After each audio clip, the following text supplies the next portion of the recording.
Welcome to my February wrap-up.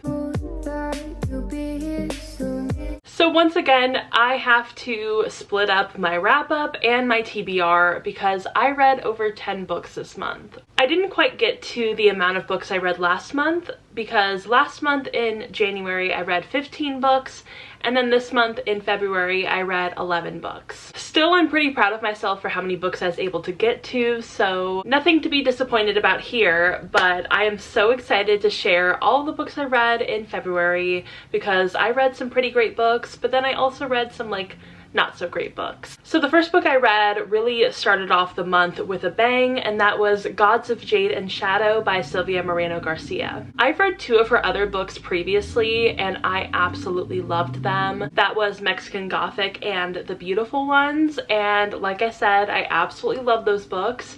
But then when I looked at the rest of, her catalog, I was like, I don't know if I'm going to like any of her other books, so I wasn't really sure which one I should try next. And then just like kind of on a whim, I decided, okay, I'm going to try Gods of Jade and Shadow because it's one of the other books that sounds pretty interesting to me, but I still didn't really have very high hopes. But I think with this book, it's definitely cemented Silvia Moreno Garcia as one of my favorite authors. I just love her writing and I really connect with it. And this story is obviously no exception. I think I gave it a 5 out of 5 stars. It was just so mind-blowingly amazing. So this book is set in Mexico during the Jazz Age, and we follow our main character, Cassiopeia, and she kind of unlocks or unleashes this ancient Mayan god from his box that he's been trapped in for hundreds of years. And this Mayan god of death requests Cassiopeia's help in regaining the throne from his treacherous brother. And this was such a fun book. It's definitely like kind of a quest sort of book, so if you're not really into that kind of thing, maybe this won't be for you, but I really personally enjoyed it. I think something that I was kind of surprised by how much I enjoyed was the romance in this book. It's not necessarily the focal point of the book. Similarly to Mexican Gothic and The Beautiful Ones, I feel like those books also don't necessarily focus on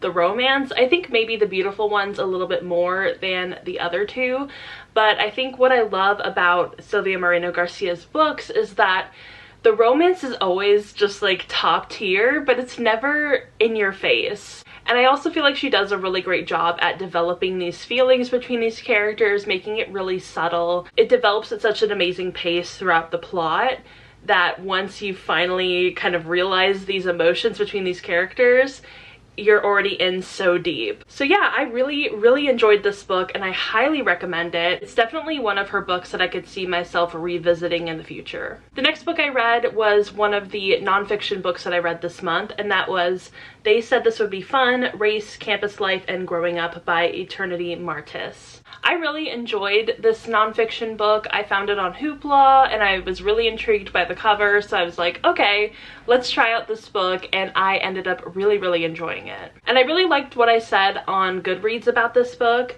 Basically, I said, it was so interesting to hear about Eternity's experiences growing up with mixed heritage as a young Black woman in Canada.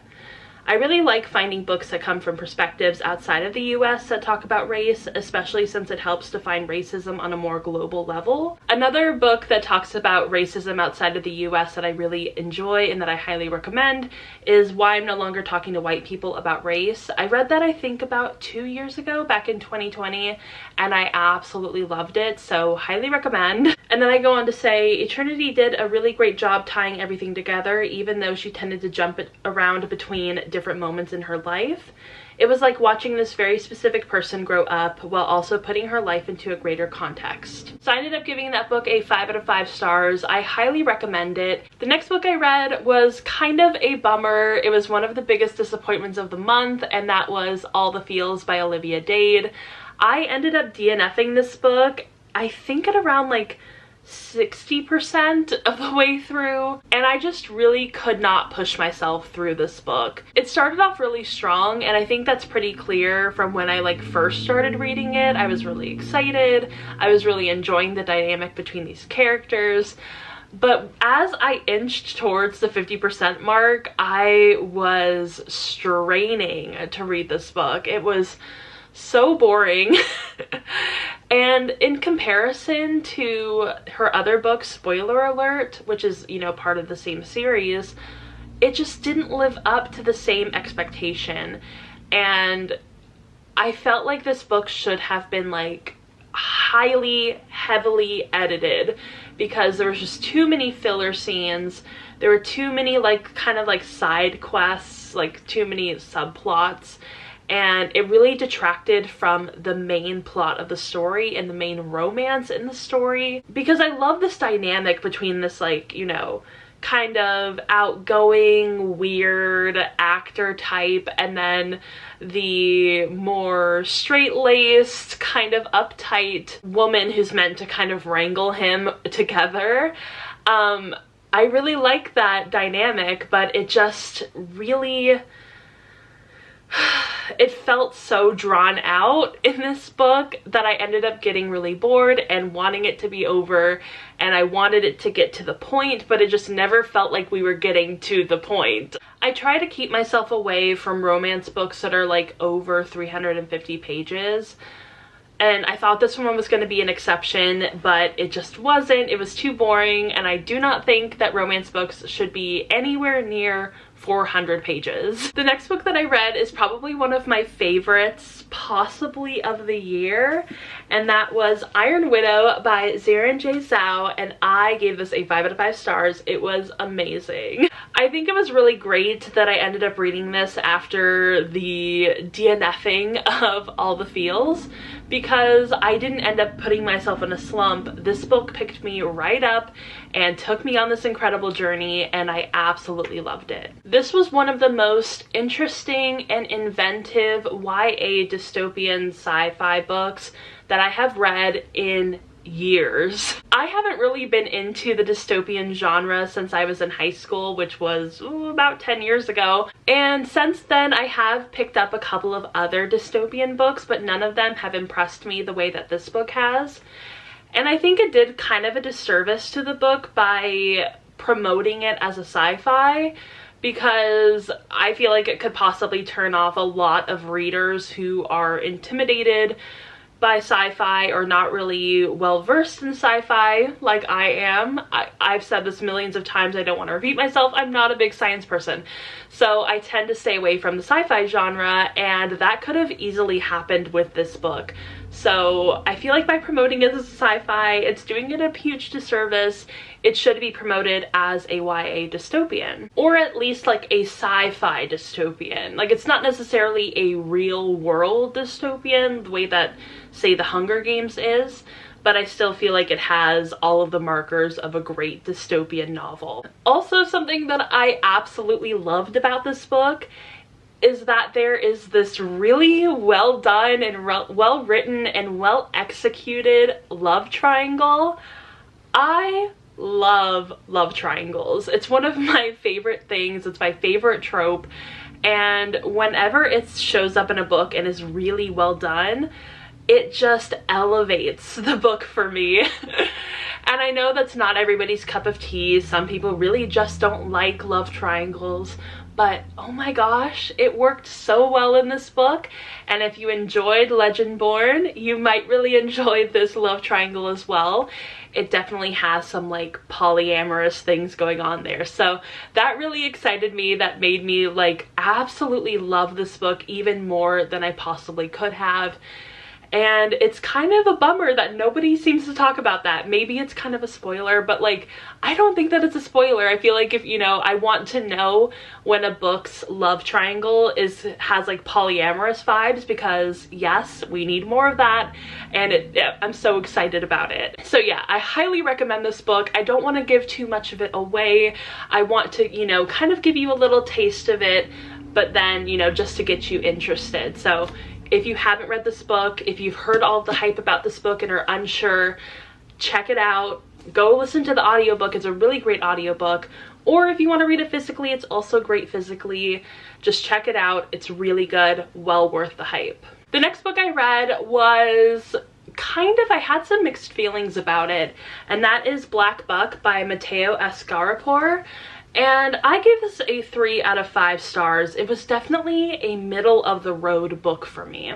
Personally, I feel like this book would be better suited for maybe like a TV show or a movie, a limited series. I think it'd be really interesting, especially since we've been having this kind of boom of documentaries focused on like WeWork or Uber. I feel like this would really fit into that genre. So I'm not sure if it's been optioned yet for TV or movies, but I would absolutely love to see it. However, as a book, it didn't really have the same sort of impact on me. I feel like at times the satirical nature of this book really worked, and there were some funnier kind of like dark humor moments, but then other parts of the satirical humor didn't really work for me. I think something that I really did like about this book was how surreal it felt. It felt almost like you were going through this book in sort of like this haze, and it was really reminiscent to the emotional turmoil and manipulation that the main character was going through. So you really do get put in his shoes as he gets caught up in this corporate culture. And I did like the way that it portrayed all of this like toxicity in corporate culture, especially like millennial corporate culture, where it's very like cutthroat, it's very problematic. But overall, I did really like the book. I think the thing that really cemented the 3 stars for me though was the very end. I felt like the twist was done a little weird. It didn't give us enough time to really feel the impact of that. But overall, it wasn't a bad book. I did really enjoy my time reading it, but there were just some things that like didn't really mesh well with me, and I feel like this would be better done on the screen. The next book that I read was so much fun, and that was Anna K by Jenny Lee. I'm so glad that I finally have read this book. I gave it a 4 out of 5 stars, and this is a YA contemporary retelling of Anna Karenina. I don't feel like you have to have read Anna Karenina to enjoy this story. I feel like the author did a really, really great job at weaving together the original story of Anna Karenina and giving it this Gossip Girl twist. Also, something that I found really interesting is that the author of this book has been a writer and producer on BET, Boomerang, IFC's Brockmire, Freeform's Young and Hungry, and the Disney Channel's #1 rated kids show, Shake It Up. I'm literally reading it from the actual, like, you know, author thing. I think that that's really apparent in this book, and it's something that I actually enjoyed about it. I liked that it was clear that the author has written for these teen and young adult shows, and it definitely kind of had that sort of vibe of the Disney Channel or even Freeform or even like the CW. It was very reminiscent of that tone. Definitely very, very CW Gossip Girl first gen. It was like, I think the best word to describe it is that it was very raunchy, which is not a word I use to describe books very often, but yeah, I would say that it's very raunchy. So I feel like if you were also a huge Gossip Girl fan back in the day, you're going to enjoy this book as well. The next book that I read is actually a graphic novel, and that is The Girl from the Sea by Molly Knox Ostertag.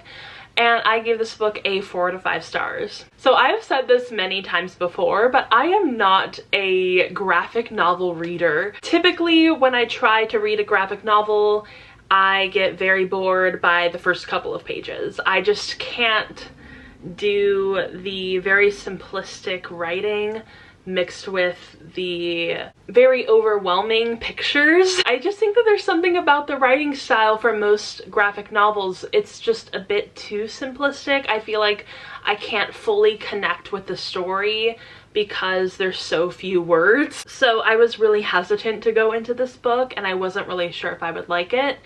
However, I ended up really enjoying it, and I was really surprised. But I think that just the story itself was so compelling that I ended up just like devouring it within 2 sittings. I also really liked the art style for this one. So if you're looking for a really beautiful graphic novel, that has some really great queer themes, then I highly recommend this one. The next book that I read was Undercover Bromance by Alyssa K. Adams, and I can't believe this month has felt so long.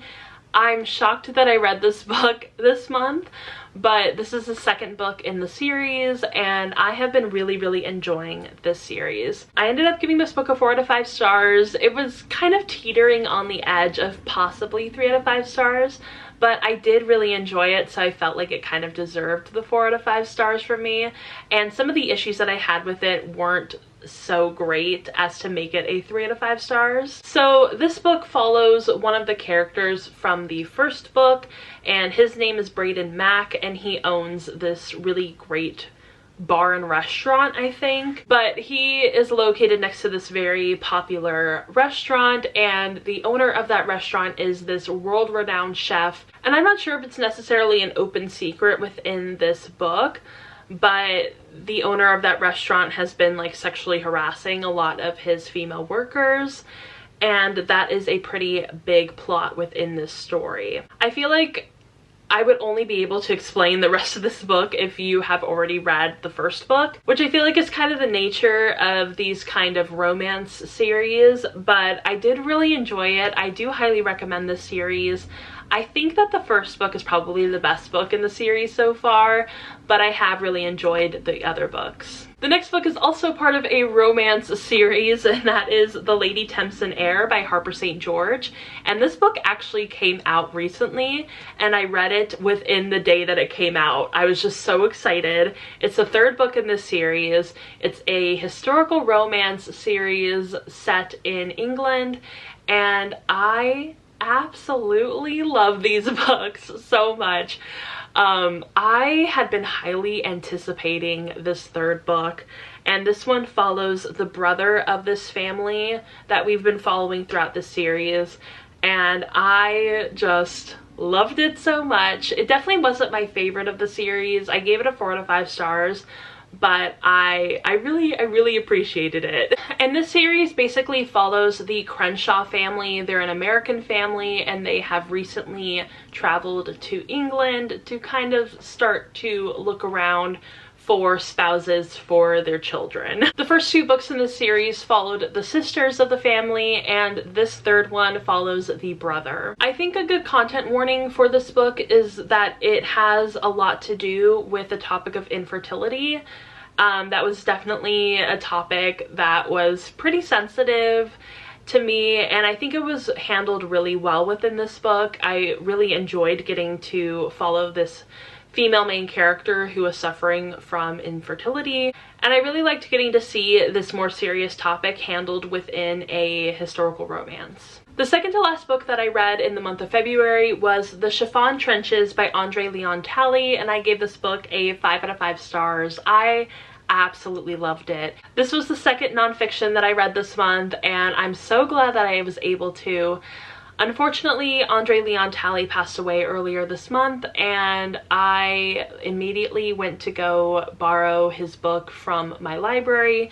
Unfortunately, there was already a line for that book, so I was placed on hold for that book, and thankfully it came in before the end of the month. And I loved getting to hear all about his experiences within the fashion industry and, you know, how he grew up and all of his influences throughout his life. So I really enjoyed this book. I think that if you, like me, grew up really interested in fashion, reading Vogue, you know, voraciously, this is definitely the kind of book for you. I think it's, you know, overall very interesting to have this very interior look into the fashion industry that we don't typically get, you know, and it was very honest. Like, he definitely did not hold back any punches. Even for people that he saw as friends, even for people that he was very close to, he was brutally honest in this book, which I really appreciated. I also ended up watching his documentary. I found it on HBO Max, and it's called The Gospel According to Andre. And that documentary was actually released a few years years earlier than the book, but they're pretty similar. And I really enjoyed that documentary as well. So I recommend both the documentary and the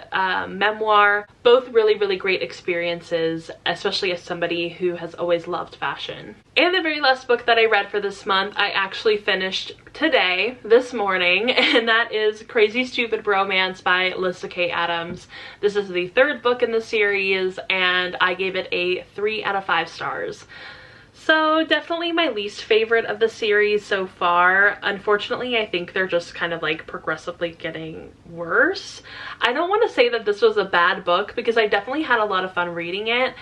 However, I feel like it got bogged down by so many subplots. It kind of had the same problem that All the Feels had. It was just trying to focus on too many things at once, and I feel like it was trying to have a more complex and nuanced conversation than it had the power to make. I said this in my review, but I felt like the inclusion of a subplot that focuses heavily on critiquing the American military was a little above Lyssa Kay Adams' pay grade. I feel like she really wanted to critique the US military, but also didn't want to alienate a lot of her audience, I guess. You know, I feel like romance as a community can be fairly white, pretty American, and pretty pro-military. I mean, the amount of pro-military romance that is just inundated in the genre